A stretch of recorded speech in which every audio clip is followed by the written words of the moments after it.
Baik, saya akan menyampaikan materi selanjutnya. Nama Lutfi Maisaroh, NPM 190303-2008. Pembelian saham tambahan oleh induk perusahaan dari non-afiliasi. Induk perusahaan dapat membeli saham anak perusahaan pada beberapa titik waktu yang berbeda. Misalnya, perusahaan A membeli saham anak perusahaan A pada bulan Februari, lalu membeli lagi pada bulan Juni. Pada saat penyusunan laporan keuangan konsolidasi, biaya perolehan setiap pembelian saham dibandingkan dengan nilai buku saham pada tanggal pembelian dan perbedaannya diperlakukan sebagai bagian dari diferensial pembelian yang akan dialokasikan. Pengaruh tambahan dari pembelian bertahap saham anak perusahaan dalam proses konsolidasi.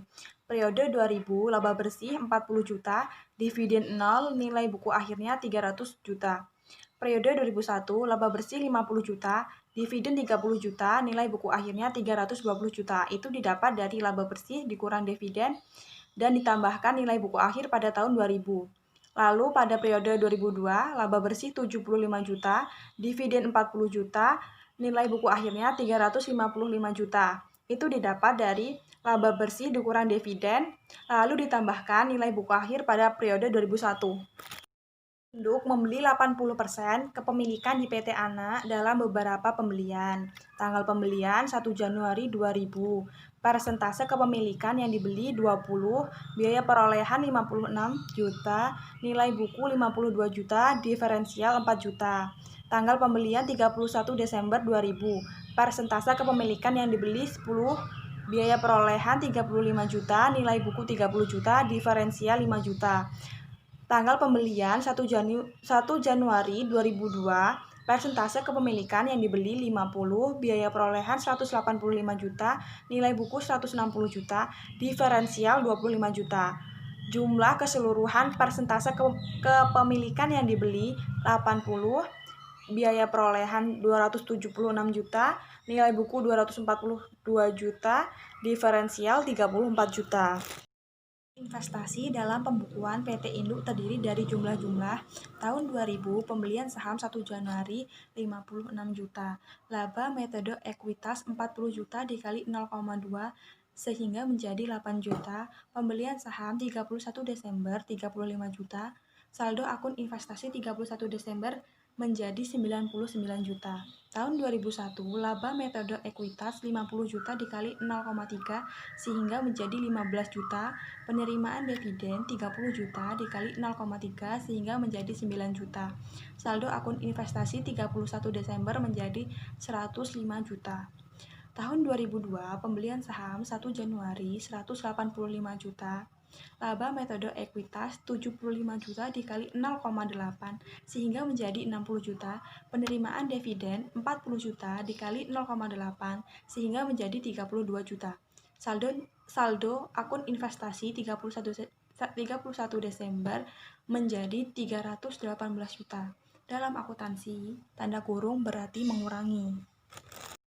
Eliminasi, pendapatan anak perusahaan 60 juta, dividen diumumkan 32 juta, investasi pada saham PT Anak 28 juta, pendapatan untuk kepemilikan non-pengendali 15 juta, dividen diumumkan 8 juta, kepemilikan non-pengendali 7 juta, saham biasa PT Anak 200 juta, saldo laba 1 Januari 120 juta, tanah 34 juta, investasi pada saham PT Anak 290 juta, kepemilikan non-pengendali 64 juta.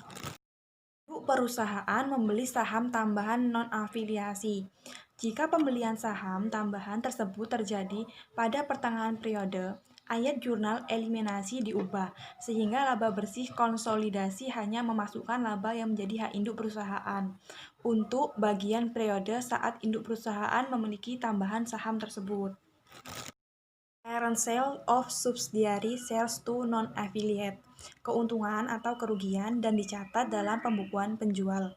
Pertanyaan akan timbul jika saham yang dijual tersebut adalah saham anak perusahaan dan anak perusahaan tersebut masih tetap memenuhi syarat untuk dikonsolidasi. Pada saat induk perusahaan menjual sebagian saham anak perusahaan, tetapi masih memiliki hak kendali, persoalannya adalah apakah keuntungan atau kerugian dari penjualan saham tersebut akan dibawa ke dalam laporan laba rugi, konsolidasi, atau dieliminasi dalam konsolidasi.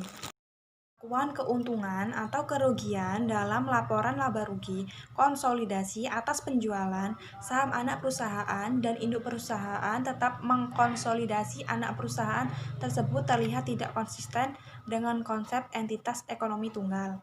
Dari sudut pandang konsolidasi, saham anak perusahaan adalah bagian dari kepemilikan non-pengendali yang beredar pada saat saham disebut dijual ke non-afiliasi.